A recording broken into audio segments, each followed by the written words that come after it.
Saudaraku yang kekasih di dalam Tuhan Yesus Kristus, kita barangkali tahu bahwa Muhammad KC atau MKC ditangkap polisi dengan tuduhan atau sangkaan telah melakukan penghinaan terhadap ajaran agama Islam. Jadi kalau berbicara mengenai hal penghinaan ini, timbul pertanyaan, apakah iman orang Kristen, Tuhannya orang Kristen, Yesus Kristus, kitab sucinya orang Kristen, firman Tuhannya orang Kristen, apakah tidak mengalami penghinaan itu? Tampaknya sepertinya adem ayem, tidak ada hiruk pikuk, tidak terdengar sesuatu yang heboh bahwa ada orang yang dilaporkan sebagai pelaku penghinaan terhadap Tuhannya orang Kristen, kitab sucinya orang Kristen, firmannya Tuhannya orang Kristen. Apakah ketika Yesus dihina, kitab suci dan firman Tuhan yang diimani umat Kristen dihina, ditafsir sesuka hati dengan maksud dan tujuan jahat, apakah orang Kristen tidak marah? Saudaraku, orang Kristen ini masih manusia biasa. Marah, saudaraku, bukan marah lagi, murka sesungguhnya, saudaraku. Tetapi kenapa tidak ada suara-suara yang mengatakan kalau tidak diproses hukum, nanti umat akan marah, umat akan turun melakukan demo? Kenapa tidak ada gerakan-gerakan seperti itu atau suara-suara seperti itu, saudaraku? Nah, disinilah rahasianya, saudara. Ya, orang Kristen itu dituntut, diwajibkan oleh Tuhannya untuk tidak membalas kejahatan dengan kejahatan. Kenapa begitu? Karena tidak membalas kejahatan itu adalah bentuk ketaatan kepada perintah firman Tuhan. Ya, mari kita membaca firman-Nya. Kenapa orang Kristen tidak meledak-ledak, tidak emosional, tidak baperan, tidak marah-marah ketika Yesus dihina, kitab suci dan firman Tuhan yang diimani umat Kristen dihina, ya, ditafsirkan sesuka hati dengan maksud dan tujuan jahat? Kenapa orang Kristen itu tidak marah? Nah, di dalam firman Tuhan, Efesus 4 ayat 32, ya, Efesus 4 ayat 32, firman Tuhan di sana berkata demikian, tetapi hendaklah kamu ramah seorang terhadap yang lain, penuh kasih mesra dan saling mengampuni, sebagaimana Allah di dalam Kristus telah mengampuni kamu. Itu yang pertama, saudaraku. Rahasianya ada di situ. Kenapa kita harus mentaati perkataan firman ini? Karena ini perkataan firman yang dari sorga, saudaraku. Ini bukan ucapan manusia biasa.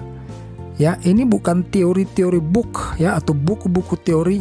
Ini bukan ajaran-ajaran duniawi, ya, yang cuma sekedar berupa nasihat, tetapi ini adalah perkataan dari sorga, di mana jikalau engkau tidak mentaatinya, maka engkau mustahil berada di dalam kerajaan sorga nantinya. Ya, saudaraku, jadi orang Kristen berusaha menguasai dirinya, menguasai hati dan kebatinannya untuk tidak merespon dengan emosional atas hinaan yang ditujukan kepada Yesus yang merupakan Tuhan daripada orang Kristen. Kitab sucinya juga dihina, dikatakan palsu dan lain sebagainya. Firman Tuhan yang di dalam kitab suci itu juga ditafsirkan sesuka hati. Tetapi ya, orang Kristen, kalaupun ada yang melaporkan kepada pihak kepolisian, hanya sekedar melaporkan, tidak mendesak-desak, tidak mengerahkan massa, ya, tidak membuat kalimat-kalimat provokasi dengan berkata kalau tidak diproses nanti umat akan marah, umat akan turun ke jalan-jalan. Ya, saudaraku, orang Kristen, ya, secara manusia biasa Dia bukan cuma marah, murka saudaraku. Tetapi diingatkan lagi, yang tadi saya bacakan adalah firman yang datangnya dari sorga. Kalau datangnya dari sorga, manusia mau melawan, apakah tidak menjadi celaka saudaraku? Ya. Jadi bagaimana, apakah orang Kristen itu tidak boleh membalas? Ya. Bodoh banget orang Kristen ini. Mungkin ada yang berkata demikian. Sumut saja diinjak mau gigit katanya. Saudaraku, orang Kristen bukannya tidak mempunyai kemampuan kalau mau main kasar-kasaran, kalau mau main kekerasan saudaraku. Ya, kan sama-sama masih manusia. Ya, manusia berhadapan dengan manusia.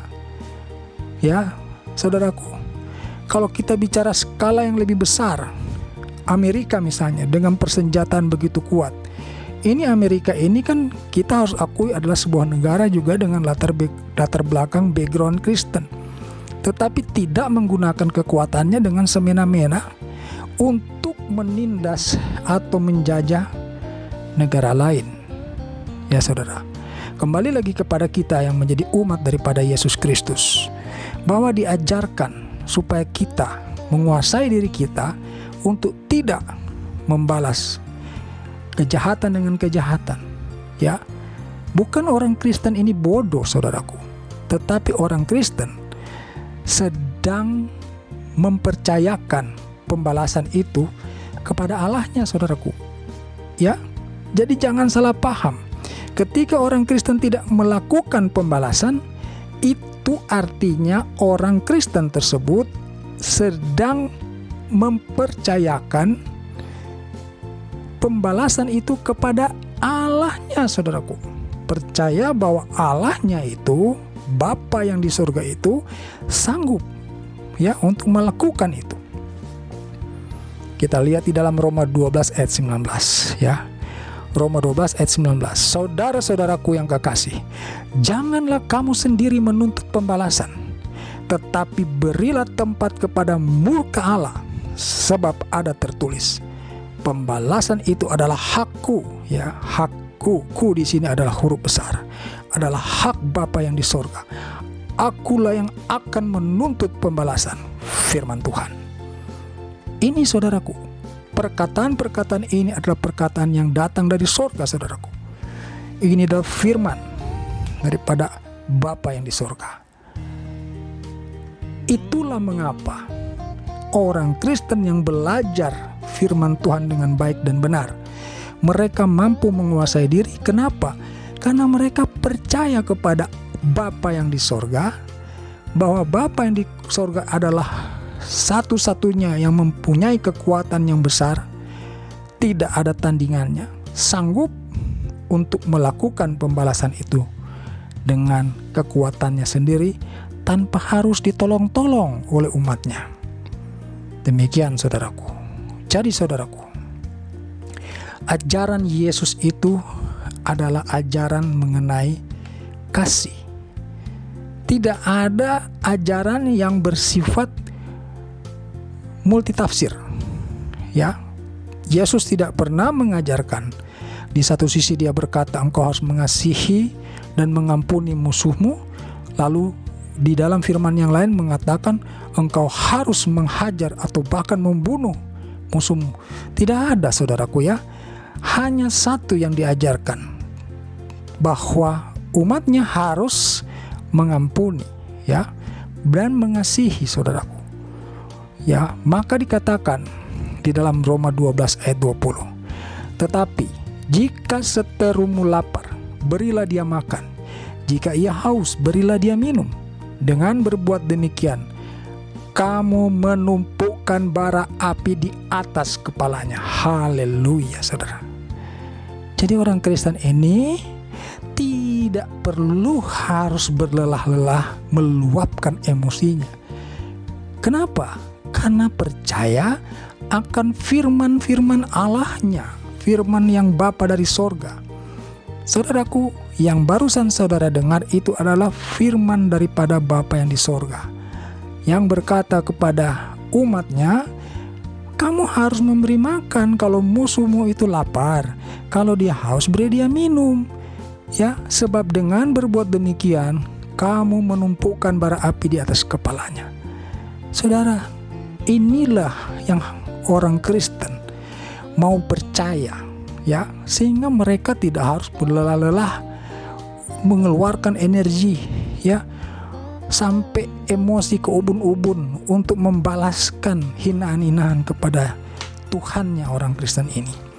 Karena sudah diajarkan, ya, oleh Bapa yang di sorga, oleh firman Bapa yang di sorga, untuk umatnya harus berperilaku demikian, karena Bapa yang di sorga adalah juga pemilik atau yang mengajarkan atau yang memiliki kasih itu.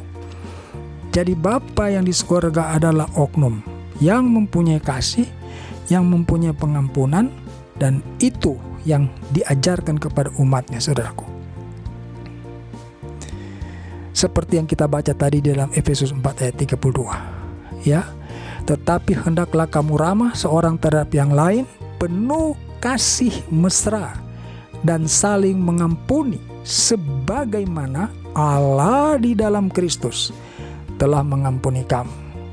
Ya, kemudian ajaran ini diteruskan oleh Rasul Paulus dengan berkata, sekalipun aku membagi-bagikan segala sesuatu yang ada padaku, bahkan menyerahkan tubuhku untuk dibakar, tetapi jika aku tidak mempunyai kasih, sedikit pun tidak ada faedahnya bagiku. Saudara, inilah kekristenan.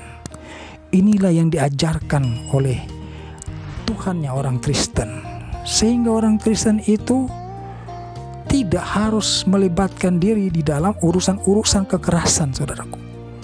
Ya, orang Kristen tidak usah, ya, ikut-ikutan di dalam urusan kekerasan, karena firman Allah, ya, Bapa di sorga sudah berkata, pembalasan itu adalah hakku, akulah yang akan menuntut pembalasan. Demikian firman Tuhan. Jadi terjawab sudah rahasia mengapa umatnya Yesus Kristus itu tidak meledak-ledak, tidak murka, tidak baperan, tidak memprovokasi untuk melakukan kekerasan, ya, demi untuk membela Yesus yang dihina, kitab suci yang dihina, firman Tuhan yang dihina.